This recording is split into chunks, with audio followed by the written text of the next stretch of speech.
and welcome, ladies and gentlemen, to some breaking news today I've got for you. And yes, it's been confirmed. Sebastian Vettel is leaving Ferrari at the end of 2020.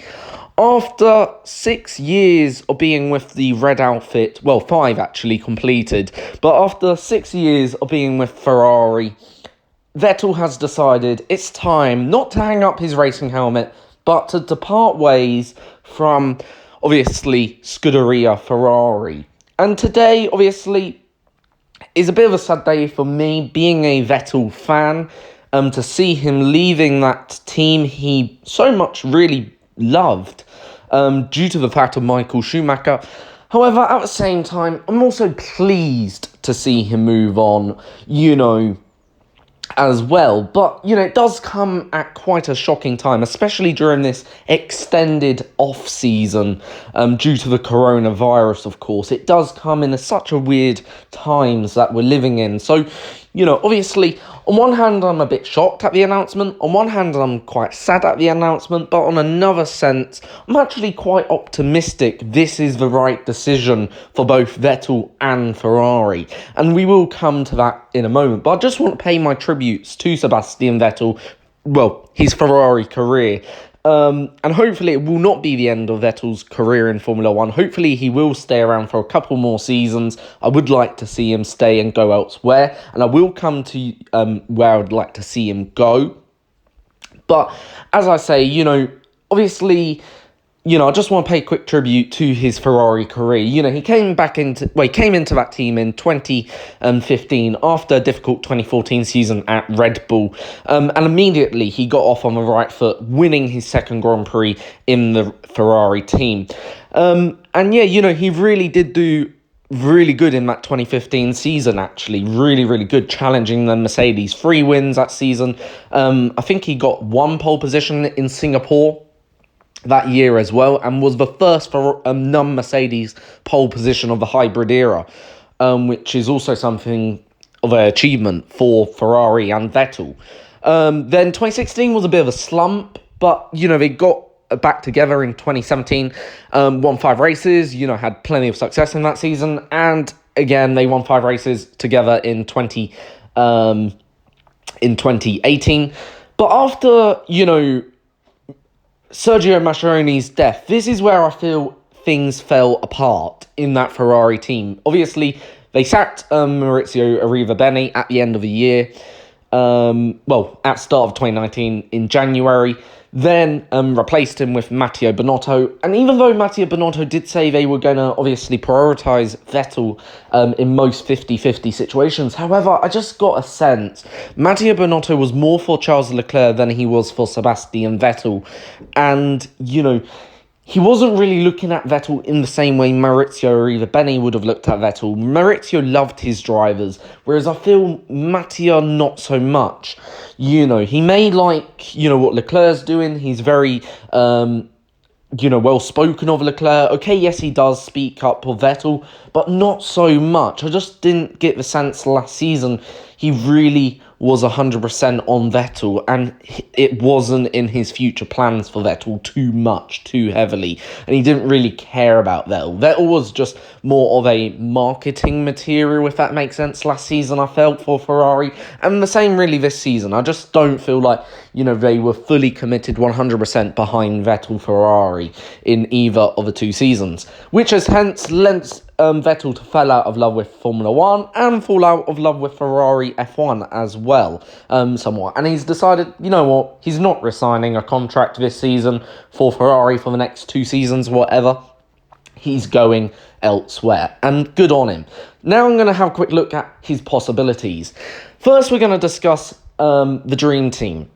How about Vettel and Hamilton coming together to build what would be the ultimate team in Formula 1? 2 of the most successful drivers of their generation, 53 wins for Vettel, 57 pole positions for Vettel, and obviously a staggering 83 wins for Lewis Hamilton. And I believe it's something like 80-something also pole positions for the British driver as well. They have combined 10 World Drivers' Championships between them, and it really is amazing to think what they've done, like, in Formula One. These two drivers, they have dominated Formula One for the last decade, but what about them coming together now, at this moment in their twilight years as Formula One drivers, to form a dream team? Well, I think whilst there is actually a possibility, maybe a more possibility than people may actually realise, because with Bottas actually out of contract, why couldn't Vettel join Mercedes? Why couldn't he? Vettel knows Bottas is out of contract, and would Mercedes take Vettel? Well, I think there is a possibility, but I don't think necessarily that possibility is all that great. Next, we move on to a return to Red Bull. Now, this was the team that he won 4 championships with. Had so much of success with them. It's his most successful team in Formula One. He was with them throughout his junior career. He was actually, obviously, scouted by the Red Bull project. And, just like how, Vettel, in a way, begun that Red Bull project and showed the success and the fruits of its hard labour, if that makes sense. Because, you now see that where Vettel came from, so has Max, so has Daniel Ricciardo, and where are all the 3 of them drivers now? Vettel's at Ferrari. Okay, yes, he's leaving Ferrari, but he's still at Ferrari, and that's a very much a top team. Verstappen's at Red Bull. He's the number 1 driver at the moment in Red Bull, and Ricciardo's at Renault, and to some degree is the number 1 driver there. So, for me, is that Red Bull program a success? Of course it is. But at the end of the day, what about Vettel returning to that Red Bull program or to that Red Bull team? Well, I think whilst, again, it is possible, but why would Red Bull need a driver like Vettel? In my eyes, they don't. Okay, and if they do take Vettel, they're only taking him to just bring him back to the Red Bull team and to strengthen that driver lineup. Now, that could be one reason to take on a driver like Vettel, but why would you actually want to do that when you got Kvyat, you got Albon, who are certainly somewhat proven drivers and can deliver okay results? Also, with Albon and Kvyat, they're not really going to get in the way of Max Verstappen, and you can put all your eggs behind Verstappen whilst focusing with the others on just getting good points. So for me, a return to Red Bull for Vettel, whilst it is possible, but I think it's either highly unlikely or impossible. I don't think that is going to happen. So, with the top 3 then teams out of contention, Mercedes, Ferrari and Red Bull, at the moment they are the top 3 best teams in Formula 1, where does Vettel go? Well, this then means he's left with, obviously, only options outside that top 3 bracket. And, in my mind, there's only 2 teams that spring to mind. Maybe 3. I don't see him... Well, let's first rule out the teams I don't see him going to. Williams, I think, is out of the question, 100%. They're just not good enough, I'm sorry to say. Plus, also, the money factor in it would be something I don't think they could afford. A driver like Sebastian. I don't see him going to Toro Rosso, of course, because that's really just the Red Bull junior team, and he's not a junior driver anymore. He's a senior driver, so, certainly, once again, I think this is out the question. I don't see him, going to Alfa Romeo. He could go to Alfa Romeo, but Kimi Raikkonen is probably not going to renew there either. So, is that possible? He goes to Alfa Romeo, now in his very much twilight years to wind down his career. It's somewhat plausible, but again, I just don't see it happening. Then you got, obviously, Haas F1. Again, I think this would be impossible due to financial reasons, and not only just financial reasons, but, the car isn't good enough yet. So, therefore, this leaves us then with 3 teams. Obviously, those 3 teams are Aston Martin Racing, for next season, of course, Renault F1, and finally, obviously, McLaren. And for me, the one that really stands out the most, and the one I want to see Vettel go to the most, is actually McLaren. And now let me explain why. See, what a swap that would be. Sainz goes to Ferrari, fair enough. He gets his opportunity that I think, deserves to some degree. He does deserve a better car. And I think, Sainz is a bit like Verstappen. And just don't forget how good Sainz did against Verstappen. Actually, Sainz did a brilliant job. Sainz was best of rest last season. He beat everyone in the midfield battle. And realistically, he did such an amazing job against Lando Norris. But Vettel going to McLaren would be a brilliant project for Vettel. It'd be just like him going to, I guess, Ferrari back in 2015. That move from Red Bull to Ferrari was a bit of a leap into the dark. And this move to McLaren would again be a bit of that leap into the dark. But I do think that would be a good move. Plus, not only that, just look at that structure that's starting to build in McLaren. They're starting to get points on regular basis. They're starting to get into Q3 on a regular basis. They really are now starting to pluck away, okay, and they are starting to look a more attractable option to top drivers once again, such as Vettel and such as Hamilton and such as Bottas and such as Ricciardo. McLaren could start to look like a top team once again.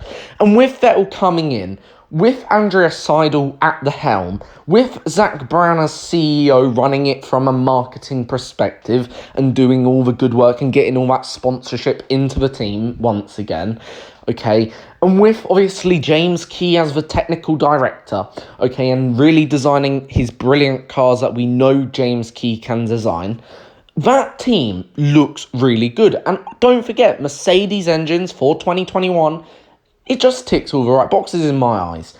Okay, yes, it's not going to maybe have, McLaren, are going to have to engrade that Mercedes engine into the car. But I don't think that's too much of a problem. They've done it well with Renault, okay, in the last couple of years. And why can't they do it, with Mercedes? But the next option is Renault. And Renault would also, again, be another attractable option to Vettel, I think. Again, it's a team he can sort of build up from the roots, and build it into something really good. I think Renault could be a good option as well. And finally, Racing Point or Aston Martin for next season. Well, it's a new team. They would have the money probably to spend on Vettel, a driver like Vettel. I do think they would have that money, especially now how rich they've become due to the investment they've had from, now Aston Martin and obviously from Lawrence Stroll. But, this would mean Perez probably getting kicked out of the team. Plus, he's already signed a contract in 2019. I just don't see it. So, therefore, would you kick out Lawrence Stroll's son? Lance Stroll, again with that investment from Lawrence. I just don't see Lance being kicked out either, so I don't think that's an option. So yeah, I really think, the the three options he's got is actually Mercedes, okay, to form that dream team, but only if Mercedes want to do that now. Then he's probably got an option from, obviously, McLaren, which I think would be plausible and a good fit for Vettel. Plus, it'd be a team that I'm pretty sure they would actually love and welcome a driver like Vettel. We saw how much they actually welcomed Alonso, Button, and really any top driver they just welcome and embed into that team. And then, okay, you got Renault, which again I think is a bit 50-50, hit and miss. And then Red Bull, which I think is more of a miss, but you just never know. Thank you for watching. Please subscribe, like, and share. And for more updates, come back to see more and comment down in the comment section down below to tell me what you think of Vettel, his career so far, and where you think he'll go for 2021.